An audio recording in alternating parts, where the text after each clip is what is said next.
সাপের মতো একটা বিষাক্ত সরীসৃপের নাম শুনলে কেমন একটা অদ্ভুত গা শিরশিরানির অনুভূতি হয়, কারণ আমরা প্রায় সকলেই সাপকে ভয় পাই, তাই না? যেখানে মাত্র একটা সাপই আমাদেরকে ভয় পাইয়ে দেয়, সেখানে একটা গোটা দ্বীপ শুধুই সাপে ভর্তি। শুনলে কেমন ভয় লাগছে, তাই না? বোধহয় আজ আমরা এই ভয়ঙ্কর দ্বীপটির কথায় আপনাদেরকে বলবো। তাহলে চলুন জেনে নেওয়া যাক আজকের এই ভিডিওটির মাধ্যমে। আজ আমরা পৃথিবীর সবচেয়ে ভয়ঙ্কর দ্বীপ স্নেক আইল্যান্ডের ব্যাপারে আলোচনা করব। এই দ্বীপটি এতটাই ভয়ঙ্কর যে এখানকার সরকার এখানে মানুষের প্রবেশ নিষিদ্ধ করে দিয়েছে। বন্ধুরা, এখানে আপনি যেদিকে তাকাবেন শুধুই সাপ দেখতে পাবেন। এই দ্বীপে এত সাপ আছে যে একে স্নেক আইল্যান্ড বলা হয়। এই দ্বীপটির আসল নাম লিহাদা কুইমাদা গ্র্যান্ডে, তবে স্থানীয় মানুষদের কাছে এটা সাপের দ্বীপ নামে বেশি পরিচিত।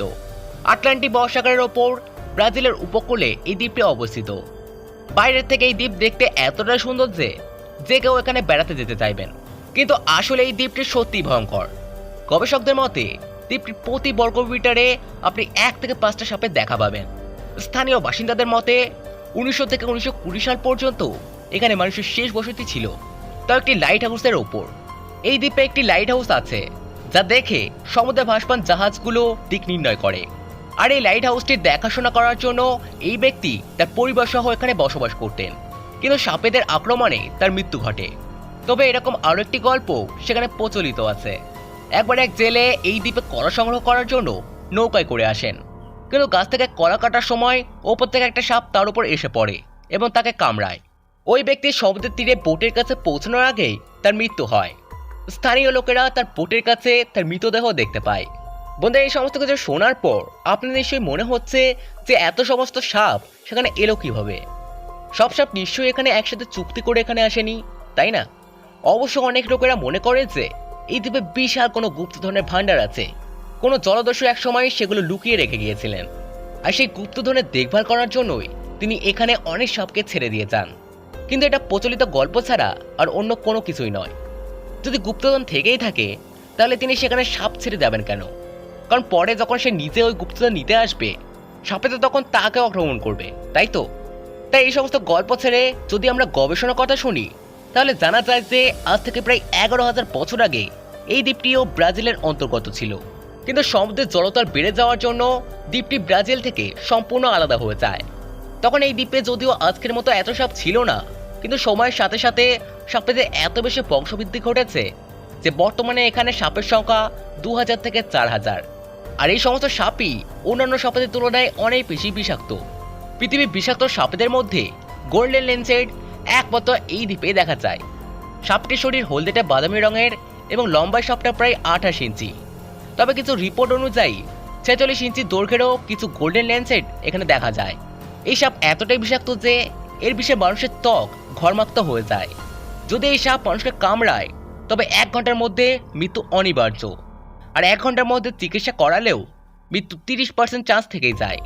এই সাপের বিষ এতটাই ভয়ঙ্কর যে মানুষের কিডনি কাজ করা বন্ধ করে দেয়, পেশিগুলোকে ক্ষতিগ্রস্ত করে এবং ব্রেন হ্যামারেজ হতে পারে। এই দ্বীপে সাপ ছাড়া আর অন্য কোনো প্রাণী আপনি দেখতেই পাবেন না, কেননা যে সমস্ত প্রাণী এখানে বসবাস করত তারা এই সাপেদেরই শিকার হয়। ফলে এদের খাদ্যাভাব শুরু হয়, আর সে কারণেই পরিযায়ী পাখিদের এরা শিকার করতে শুরু করে। গাছের পাতার ফাঁকে লুকিয়ে এরা পাখিদের উপরে নজর রাখে এবং সুযোগ বুঝে তাদের আক্রমণ করে। এভাবে যখন এই পাখিগুলো সেই দ্বীপে প্রবেশ করে তখনই তারা এই সাপেদের শিকার হয়।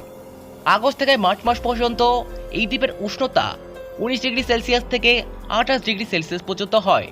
কিন্তু সবচাইতে আশ্চর্যের ব্যাপার এই যে এই ভয়ঙ্কর দ্বীপে কিছু মানুষ প্রাণের ঝুঁকি নিয়ে স্মাগলিং করতে চায়। বেআইনিভাবে এই দ্বীপে ঢুকে তারা সাপেদের ধরে নিয়ে যায় এবং ব্ল্যাক মার্কেটে বিক্রি করে। বিরল আর অসম্ভব বিষাক্ত হওয়ার জন্য মার্কেটে এই সাপেদের দাম অন্তত $10,000 থেকে $30,000। তবে এইভাবে ভয় হয় যে যারা এই সমস্ত সাপ ব্ল্যাক মার্কেট থেকে কেনে তারা সতর্ক না হলে এই ভয়ঙ্কর সাপগুলি আরও নানান জায়গায় তাদের বসতি স্থাপন করবে, যা মানুষের জন্য সত্যি ভীষণই ভয়ঙ্কর। কিন্তু যদি সঠিকভাবে কাজে লাগানো যায় তবে আরও একটা ভালো দিক আছে। ঠিক সেভাবেই এই দ্বীপ থেকে আমাদের অনেক উপকারও হয়।